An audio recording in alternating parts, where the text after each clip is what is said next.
Efek bencana banjir di Bekasi minggu lalu dan sebagian Jabodetabek adalah akibat pemerintah daerah yang dulu dan pejabat pusat yang dulu memang tidak memperhatikan kebutuhan masyarakat dan perlindungan atas kejadian bencana seperti banjir. Kita harus setuju bencana banjir di wilayah Bekasi Jabodetabek kemarin adalah man-made disaster.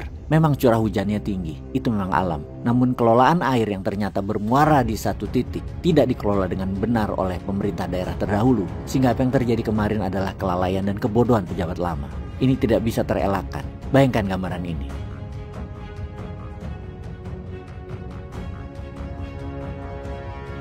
Coba siapa yang baru tahu kalau ternyata muaranya jadi satu sungai? Tentunya aliran ini bukan jadinya kemarin, tetapi sejak ratusan tahun sudah ada di sana. Yang pastinya kalau pemerintah daerah yang dulu tanggap, maka sudah pasti dilebarkan atau diperdalam. Karena makin kesini di Laut Babelan, di Muara Gembong, pantainya sudah abrasi rupanya. Jadi di Bekasi setidaknya perlu ada banjir kanal, sodetan dari Hulu Cilengsi, dan pembersihan serta pendalaman Sungai Citarum juga. Hal ini seharusnya dari dulu sudah dipikirkan, sudah dikerjakan. Tapi asu adalah raja flexing semua dulu pejabat-pejabat lamanya. Pejabat yang dulu yang ternyata mulai terkuak dugaan korupsinya di Jawa Barat, bisa terlihat sampah itu tidak diurusi.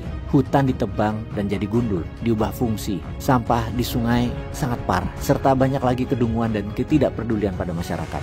Nah, berbicara kerusakan yang ditimbulkan pada bencana banjir minggu lalu, ada ribuan mobil dan harta masyarakat yang jangan ditanya berapa besar kerugiannya. Mencapai 5 triliun rupiah, lebih kalau ditotal. Sudah dapatnya susah-susah, pada dicekek pajak yang tinggi nilainya, duitnya dikorupsi APBN, sekarang rusak semua harta jadinya. Di tengah sulitnya ekonomi, banyaknya PHK di mana-mana, terjadi efisiensi pengurangan di mana-mana sehingga proyek banyak nggak ngalir ke vendor-vendor kecil, banyak gedung kantor kosong, banyak apartemen nggak laku, banyak usaha properti macet, banyak tagihan kredit nunggak, semua ini memang pilu bernegaranya. Jadi kembali teringat kapitalis anarkis. Memang pemerintah yang bikin susah dan sumber masalah kalau begitu. Apa sebaiknya semua diswastakan?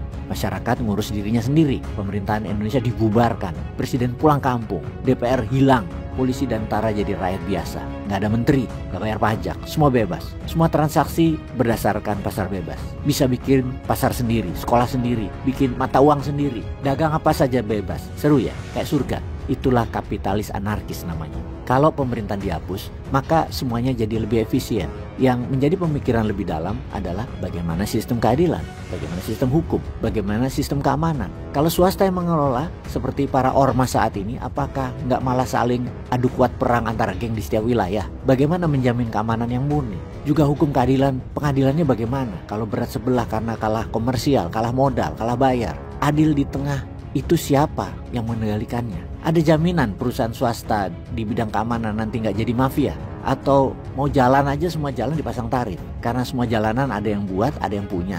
Bingung nggak tuh? Apa yang terjadi dengan keamanan di daerah rumahmu? Tahu-tahu meminta tarif lebih tinggi dan perusahaan keamanan tadi perang fisik dengan kompetitornya. Kemudian rumahmu disita. Apa nggak jadi negara preman atau negara mafia? Kita harus menyadari di satu sisi kebebasan itu menarik. Kita bisa mengatur hidup kita sendiri tanpa campur tangan pemerintah. Namun di sisi lain kita juga harus tahu bahwa masyarakat atau manusia 50% adalah iblis, 50% sisinya malaikat yang melekat pada dirinya. Tinggal pada siapa dia berpihak. Sejauh ini kita tahu, jangan-jangan 95% manusia itu memenangkan devil side-nya. Jadi manusia tidak ada yang baik jadinya. Jadi solusi ke depan yang cocok bagi Indonesia adalah bukan pemerintah dihilangkan, tapi semuanya dibuat transparan. Pajak transparan, bikin negara efisien dengan birokrasi disederhanakan, dirampingkan. Pemerintah fokus pada hal yang penting-penting saja, seperti mengurusi keadilan, keamanan. Negara tidak perlu membuat proyek-proyek dan mengatur-ngatur hidup masyarakat.